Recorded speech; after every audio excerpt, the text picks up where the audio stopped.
Sometimes a park will realise very quickly that one of their new attractions wasn't the right one to add after all. Thorpe Park did this, replacing Eclipse with Rush. Farmington is about to have this exact realisation because that Frenzy Frill really isn't the best attraction for the spot that it occupies. So, out with the new and in with the new.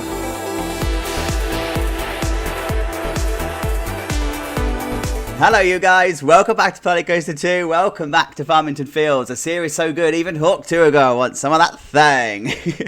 So thank you as always for coming along for the ride, I really do appreciate it. This is our farm park that we are building up over a period of time to just tear apart and create an Alton Towers style thing. I did say I would do a small episode whilst I was on holiday if I am inspired to do so, you know, something I could just bosh out in a couple of hours.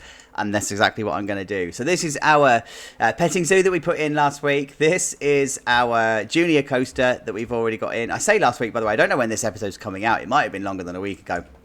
But anyway, whatever. This is our little thrilling coaster. And then this is our entrance area with the converted stables that have always been converted stables, remember? So, yes, we are already established as a farm park. And we need to do some considering, right? We need to sort of know what we want to put into the park. We need to really start to ask ourselves, who is this for? Who is this park actually for? Now, because we've got the two roller coasters, we're already at the upper echelons of a farm park. Like, we're already tickling away at that. So we know that we're catering for families with young kids, and we're starting to put in rides to satisfy the older kids that have been dragged along because the little brother and sister wants to pet a goat.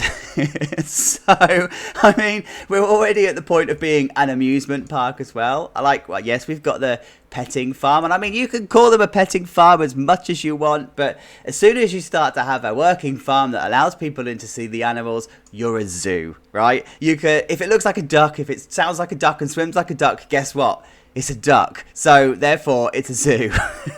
But we have started to add in roller coasters and thrill rides, so we're actually more of an amusement park now than we were a zoo or a petting zoo or farm park or whatever. So the park would now start to add things in. I don't just want to start to expand into fields, like there's this candidate here. We've also got this one up here, probably a fallow field right now, but it would be used for animals. And of course we've got this down here. Well, the farm's still profitable as a farm, so it's not going to want to start getting rid of the land that it can make money on. So I think we've only really got one true contender of anything that we could redevelop. It's this area here. And to be honest with you, I really don't like this Frenzy Frill being here. I put it in.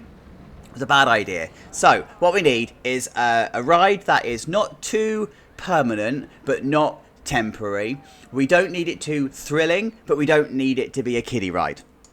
That's the boundary that we're working in. So that straight away, by the way, rules out things like the Forge in this area. It's just not going to work. I think it rules out things like the Behemoth Swing. I mean, look at the size of that. It's too domineering. And talking of domineering, so is the Sun Flare, right? Look at the size of that. It's just not gonna happen. We do have contenders. Maybe the Resurgence that we tried to put in with the kiddie coaster. I mean, that could fit there, but it's a bit of a waste of space. Look at the size of that. That's better suited for somewhere where you don't have a lot of space and you can just put in a queue and call it done. I don't want to go down the synchronized route. I think that's too cliche. And I don't want to go down like the Pathos. I think that's too big. It's too thrilling. Likewise, Sundial was the one that I wanted to put in here, right? And I thought, yeah, this would fit quite nicely, but I don't think it fits the criteria that we're going for. This would be too thrilling, it's too domineering, it's too permanent. That then led me to go with the Iron Claw. And I was like, well, I could use the Iron Claw, but we did that in Fastastica. I don't just want to recycle Fastastica's ideas, but I'm going to. Because what I think I've settled on is the Collider. I think this is the perfect ride to fit into this spot. I think it gives the sightline if you position it correctly. In fact, I'm just going to do it, right? I'm just going to go Renegade. I don't even care. Let's get rid of the queue line here, like this. And let's actually go ahead and put the Collider in. So if we position it correctly into the sort of this kind of position, if we can get it to go without it stropping about paths, then we can get it to test. You can see that it's actually going to give a fairly decent sightline. There we go. So it's going to give a decent sightline. It's thrilling enough for the kids, but it's also thrilling enough for the teens, it's there, it does what it needs to do. We've got a bit of space for the queue line somewhere. I don't quite know how I'm going to position it and how I'm going to do the whole plaza area and stuff yet, but I think this fits better than the frenzy frill that we had there. So that's what I'm going for. That's my decision. Executive order complete. Let's do it. Right, so I'm going to go off and make this all make sense, and I'll see you in a minute. Okay, let's not drag this out longer than it needs to be. You guys have got fun stuff to do, and I've got a beach to get to because the sun is out and I'm on holiday. This is looking pretty much how I wanted it to in this area, actually. This is the sightline I actually wanted. So, a lot of you have pointed out, by the way, that the kickflip in this part is backwards, right? That's by design. I know I didn't make it obvious, but it's there. It's carelessly placed. And I wanted it this way because I wanted it to feel industrial and I wanted the stuff to be on show. So I didn't make that clear, and I've never made that clear, and I think the message has been lost because, say, a lot of you have pointed out that it's the wrong way around, but that's deliberate. However, this time it is not deliberate, and the park have made the effort to put this... Sorry, it's deliberate on my part, not deliberate on the park's part. But this time, the park have made the effort to put the right ride in the right location with the right sightline. And knowing what we know of what's going to happen in the future and that this is eventually going to be developed into something, I can foresee that there would be a path. It's going to come down this way somehow, possibly following the existing one, leading up into here. So this would sort of interact with a path. Maybe it would interact with another path that comes in here. I don't know. I don't know what the future holds in that sense. But this ride is now sitting where I wanted it to sit, and it is feeling better than the Frenzy Frill did, I think.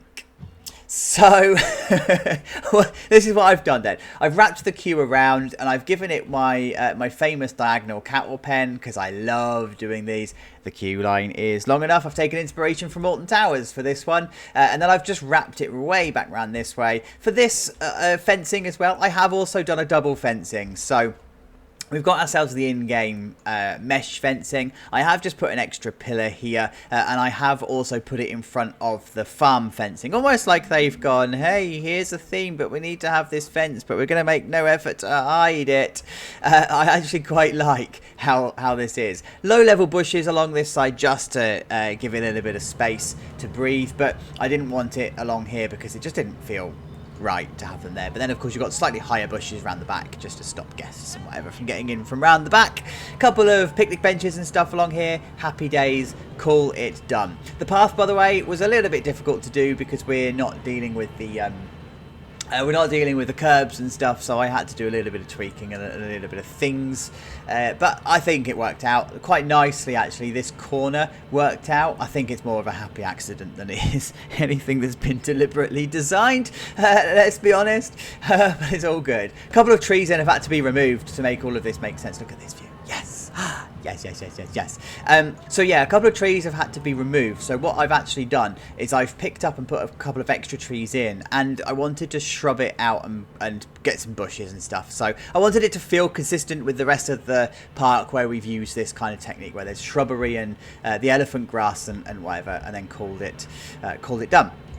So I've also opened up a second pathway along this bit here. This feels like the park would take the opportunity to do that, particularly as the frenzy frill would have been put in before the park had expanded, and now it feels like the park needs to expand. But rather than chopping these trees down, they've actually just put a pathway through, and now you've got this one here. Now maybe when we develop this field, this could be the path in, this could be the path in. I don't know. I kind of know what's going to be there, but I don't know how it's going to play out just yet, so we shall see. I'm just like sort of opening up some options for this area, but ultimately I like how this is kind of settled down. Queue line, by the way, I have used the stone path on this one. I'm kind of preparing myself for when we're going to pave everything over, and then the texture on inside here is just the gravel texture. I'm happy with that. It doesn't need to be anymore. I do kind of wish these were sunk into the ground rather than sat on a platform, you know, like how they are in real life, but I mean it looks alright like this anyway as it is, so fine, we'll call it done.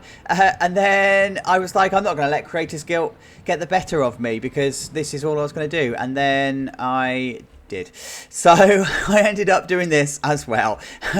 Nothing quite like spending a couple of hours on some toilets. So you guys have pointed out that actually, yeah, there probably should be toilets interacting with these two areas at some point. I have put toilets in the petting farm and I have put toilets down in the entrance area, but there's quite a distance between the two. So I thought I'm going to do what Alton Towers did with the toilets between Jewel and Nemesis. Well, actually, it's the Rapids and Nemesis, isn't it? It's at Jewel. It's not even Jewel anymore. It's Curse of Alton Manor. And I've just put in some toilets here. I wanted to keep them simple. So, breeze block toilets. I wanted them to have a design, but I didn't want them to be designed, if that makes sense. And they're not like architectural masterpieces. So, it is quite literally just breeze block. A couple of bits of decal on the outside. A bit of wood paneling and wood stuff, a wooden ceiling or wooden roof. That's all it needs to do. Inside, I've used, come on, what are we attached to? So inside we've got just the stone floor, the tile floor. I'm done with that. And then, of course, you've just got the usual toilet stuff. So toilets. We've got the cubicles along here. And we've also got the sinks and stuff. And then I've just put some stuff on the walls and whatever, just to, give it a little bit of life. Didn't want to put any windows or anything in for this one. It didn't need it. It could just be lit artificially. And then the same applies to the female toilets as well. There we go. I'll tidy that up another time. And then I have just done the usual trick I do, with the signs. So I've got them blacked out completely. Then you've just got the relevant colour for the male and female toilets. And then I have just put a sign on the outside here. And I think this works. And I think this would be okay in the future where whatever is here might be themed, and then you might end up theming the toilets and maybe this kiosk as well. But I mean, it makes sense for the kiosk and the toilets to be together and clustered together. And do you know what? I actually quite like now how this area flows. Like how the fence flows. It comes around this way. It's all a little bit foresty and a bit built up and whatever. And then the fence comes around the back of the kiosk and then into the farm fence, and then the fence continues. I like that flow. There's just something natural about it. It feels how it would do. Yeah, I'm happy with it. That's for sure. So there you go. That's the episode. That's quite literally an afternoon's worth of work, or a morning's worth of work, should I say, where I've just gone. I'm going to bosh it out in a couple of hours, but let's keep you guys up to date with how we are doing. So thank you so much for getting to the end of the episode. I really do appreciate it. I have done some other work off camera, which I'm going to do for the next episode, but I just need to brew some inspiration for it first. So I will see you next time. Have a good one. Take care, guys. Bye-bye.